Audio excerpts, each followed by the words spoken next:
Hi all. നമ്മളൊരു വീട് പണിയുന്ന സമയത്ത് ഒരു ആർക്കിടെക്ചറൽ കൺസൾട്ടൻറ്റിനെ അല്ലെങ്കിൽ ഒരു എഞ്ചിനീയറിംഗ് കൺസൾട്ടൻറ്റിനെ അതിൽ ഡിസൈൻ കൺസൾട്ടൻറ്റ് എന്നുള്ള രൂപത്തിൽ വെക്കുന്നത് കൊണ്ടുള്ള ഗുണങ്ങൾ പലരും പറയാറുണ്ട്. എൻ്റെ വീടിന് എഞ്ചിനീയർ ഇല്ല, ഇത് ഞാൻ തന്നെ ചെയ്തതാണെന്നൊക്കെയുള്ള രൂപത്തിൽ പറയുന്നുണ്ട്. അതിൻ്റെ ഗുണദോഷങ്ങൾ നമുക്ക് വേറെ ചർച്ച ചെയ്യാം. അതിനോടുള്ള ഗുണങ്ങൾ എന്തൊക്കെയാണെന്നുള്ളതാണ് വളരെ ഷോർട്ടായിട്ട് നമ്മൾ പറയാൻ ഉദ്ദേശിക്കുന്നത്. നമ്മളിപ്പോൾ നമ്മുടെ നാട്ടിൽ ഒരു എഞ്ചിനീയർക്ക് അല്ലെങ്കിൽ ഒരു ആർക്കിടെക്റ്റിന് കൊടുക്കാവുന്ന ഒരു കൺസൾട്ടിങ് ഫീൻ്റെ ഒരു പരിധിയുണ്ട്. അറിയാലോ, ഒരു സ്ക്വയർ ഫീറ്റിന് എത്രയാണെന്നുള്ള ഒരു ആർക്കിടെക്ട്സിൻ്റെ റേഞ്ച് അനുസരിച്ചുള്ള കോസ്റ്റുകളുണ്ട്. അതിന് അവർ തരുന്ന സർവീസുകളുണ്ട്. അത് അവർ ഡീറ്റെയിൽ ആയിട്ട് ഡിപ്പെൻസ് ആണ് ഒരു ആർക്കിടെക്ട്സിനെ. പക്ഷേ ഞാനത് ജനറലായിട്ട് പറയാൻ ഉദ്ദേശിച്ചത്, നമ്മളിപ്പോൾ എന്ത് പറഞ്ഞു കഴിഞ്ഞാലും നമുക്കൊരു കൺസ്ട്രക്ഷൻ, ഒരു വീട് നിർമ്മിക്കണം എന്നുണ്ടെങ്കിൽ ഒരു സാധാരണ രീതിയിൽ 1800 മുതലൊക്കെയാണ് ഇപ്പോഴത്തെ ഒരു മാർക്കറ്റ് റേറ്റ് വെച്ചിട്ട് സ്ക്വയർ ഫീറ്റിന് സ്റ്റാർട്ട് ചെയ്യുന്നത്. അത് ഡിപ്പെൻസ് അതിൽ ഉപയോഗിക്കുന്ന മെറ്റീരിയലുകളുമായിട്ട് ബന്ധപ്പെട്ട് കിടക്കുന്നതാണ്. അത് 1800 മുതൽ 3000 4000 ഒക്കെ ലക്ഷറി ആകുന്നതിനനുസരിച്ച്, പ്രീമിയം മെറ്റീരിയൽ ഉപയോഗിക്കുന്നതിനനുസരിച്ച് മാറിക്കൊണ്ടിരിക്കുന്ന കാര്യമാണ്. അപ്പോൾ അത് നമുക്കൊരു ഏറ്റവും ചെറിയ രീതിയിൽ 2500 സ്ക്വയർ ഫീറ്റിലൊരു വീട് നമ്മൾ കൺസിഡർ ചെയ്ത് കഴിഞ്ഞാൽ ഒരു 2000 രൂപ ഒരു സ്ക്വയർ ഫീറ്റിന് നമ്മൾ ഒരു സ്ക്വയർ ഫീറ്റ് കൺസ്ട്രക്ഷൻ കോസ്റ്റ് ഒരു സ്ക്വയർ ഫീറ്റിന് 2000 രൂപ കൺസിഡർ ചെയ്യാം. 2500 സ്ക്വയർ ഫീറ്റ് ഒരു വീട് ചെയ്യാൻ 50 ലക്ഷം രൂപ ചിലവുണ്ട്.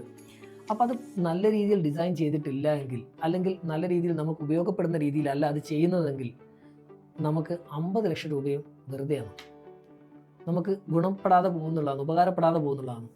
അതിൽ വളരെ നിസ്സാരമായിട്ടുള്ള ഒരു തുകയായിരിക്കും ഒരു പക്ഷേ നല്ലൊരു കൺസൾട്ടൻ്റ് നിങ്ങൾക്ക് കൂടെ ഉണ്ടെങ്കിൽ അവർക്ക് വേണ്ടി ചിലവഴിക്കേണ്ടി വരിക. പിന്നെ ഒരു തെറ്റായിട്ടുള്ള ധാരണയാണ് ആർക്കിടെക്റ്റ് വന്നു കഴിഞ്ഞാൽ അല്ലെങ്കിൽ ഒരു നല്ല ഡിസൈനർ വന്നു കഴിഞ്ഞാൽ നിങ്ങളുടെ വീടിൻ്റെ ഏരിയ കൂടി പോകും, കോസ്റ്റ് കൂടി പോകുന്നുള്ളത്.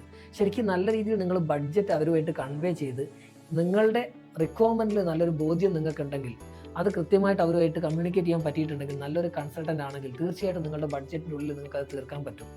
അത് നിങ്ങൾക്ക് അനാവശ്യമായിട്ടുള്ളൊരു ഏരിയ ഒരു 100-200 സ്ക്വയർ ഫീറ്റ് കൂടിയാൽ പോലും ഉണ്ടാവുന്ന ലക്ഷങ്ങളുടെ വ്യത്യാസങ്ങളുണ്ട്. ഒരു പക്ഷേ നിങ്ങൾ ഒരു എക്സ്പേർട്ട് അല്ല എങ്കിൽ തീർച്ചയായിട്ടും നിങ്ങൾക്കത് ഡിസൈൻ ചെയ്യാൻ ബുദ്ധിമുട്ടായിരിക്കും. കാരണം നിങ്ങളുടെ റിക്വയർമെൻറ്റ്സ് എന്ന് പറഞ്ഞു കഴിഞ്ഞാൽ പല രീതിയിലുള്ള ആവശ്യങ്ങളും ആഗ്രഹങ്ങളും ആയിരിക്കും.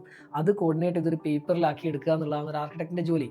നമ്മുടെ പല ആവശ്യങ്ങളുണ്ടാവും, ബെഡ്റൂംസ് ആണെങ്കിലും റൂം സൈസ് ആണെങ്കിലും ഒക്കെയുള്ള ആവശ്യങ്ങളും വെന്റിലേഷനും ഒക്കെ പറഞ്ഞു കഴിഞ്ഞാൽ ആ റിക്വയർമെൻറ്റ്സ് പ്രൊഫഷണലി ഒരു ഡ്രോയിങ്, ഒരു പേപ്പറിലോട്ടാക്കി എടുക്കുക എന്നുള്ളതാണ് ഒരു ആർക്കിടെക്റ്റിൻ്റെ ജോലി.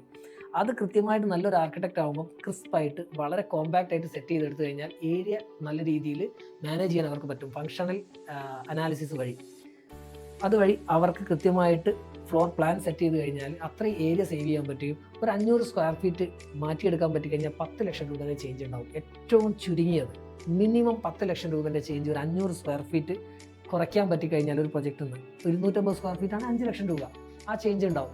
ആ ചേഞ്ചിന് നല്ല രീതിയിലുള്ളൊരു ക്വാളിറ്റി ഉള്ള ഒരു ആർക്കിടെക്റ്റിനെ നിങ്ങൾക്ക് അവിടെ ഉപയോഗപ്പെടുത്താൻ കഴിഞ്ഞാൽ ബാക്കി വരുന്ന 2500 സ്ക്വയർ ഫീറ്റോ അല്ലെങ്കിൽ 10-50 ലക്ഷം രൂപ നിങ്ങളതിന് സ്പെൻഡ് ചെയ്യുന്നത്.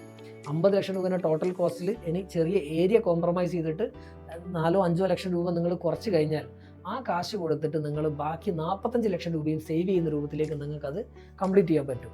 സോ നല്ലൊരു ആർക്കിടെക്റ്റിനെ അല്ലെങ്കിൽ നല്ലൊരു കൺസൾട്ടൻറ്റിനെ കണ്ടെത്തുക എന്നുള്ളതാണ് നിങ്ങളൊരു വീട് പണിയുമ്പോൾ ആദ്യം ചെയ്യേണ്ടതെന്നുള്ളതാണ് എൻ്റെ സജഷൻ.